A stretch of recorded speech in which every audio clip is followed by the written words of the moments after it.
தான் இசையமைச்ச பாடலுக்கு எந்த படத்துல வேணா யூஸ் பண்ணலாம், அதுக்கு காப்பிரைட் கேட்கக்கூடாது. இப்போ நான் இசையமைச்ச பாடலை நீங்க எந்த படத்துல யூஸ் பண்ணாலும் நான் காப்பிரைட்ஸ் கேட்க மாட்டேன் அப்படின்னு தேவா பேசின அந்த வீடியோ இப்போ சோஷியல் மீடியால செம வைரலா போயிட்டு இருக்கு. இப்போ சடனா இந்த வீடியோ வைரல் ஆகிறதுக்கு காரணம் நம்ம தலை நடிச்ச குட் பேட் அக்லி படத்துல இளையராஜா இசையமைச்ச ஒத்த ரூபா தாரம் நான் தான் சகலகலா வல்லவன் அப்படின்ற சாங்கை ரெட்ரோ சாங்கா யூஸ் பண்ணியிருந்தாங்க.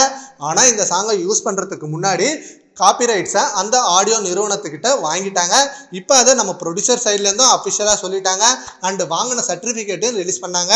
ஆனால் இளையராஜா அவர்கள் என் பாடலை நீங்கள் யூஸ் பண்ணுறது தப்பு, அதுக்காக நான் 5 கோடி நஷ்ட ஈடு கேட்டு வழக்கு தொடர்றேன், 7 நாளுக்குள்ள அந்த பாடல்களை அந்த படத்துலேருந்து நீக்கணும் அப்படின்ற மாரி ஸ்டேட்மெண்ட் ரிலீஸ் பண்ணாங்க. இப்போ 2 டேஸாக அது மிகப்பெரிய வைரலாக போயிட்டு இருந்தாலும் குட் பேட் அக்லி படக்குழுவினர் அவங்க காப்புரிமை பெற்று தான் பாட்டை படத்தில் யூஸ் பண்ணியிருக்காங்க. அதில் அவங்க கரெக்டாக இருக்காங்க.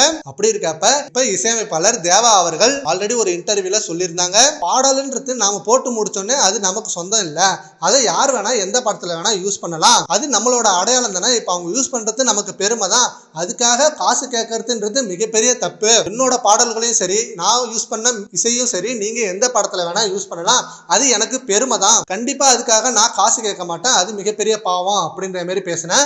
அந்த வீடியோ இப்போ சோஷியல் மீடியால செம்ம ட்ரெண்டிங்கா போயிட்டு இருக்கு. அண்டு தேவாவே இப்படி பண்றாரு, இளையராஜா ஏன் இந்த மாதிரி நம்ம குட் பேட் அக்லி படத்துக்கு பிரச்சனை கொடுக்குறாரு அப்படின்ற மாதிரி ஏகே ஃபேன்ஸ் விமர்சித்துட்டு வராங்க. சரி, ஓகே ஃப்ரெண்ட்ஸ், தேவா பேசினா அந்த ஒப்பீனியனை பத்தி உங்க ஒப்பீனியனை நம்ம கமெண்ட் பாக்ஸ்ல கமெண்ட் பண்ணுங்க. Thank you friends.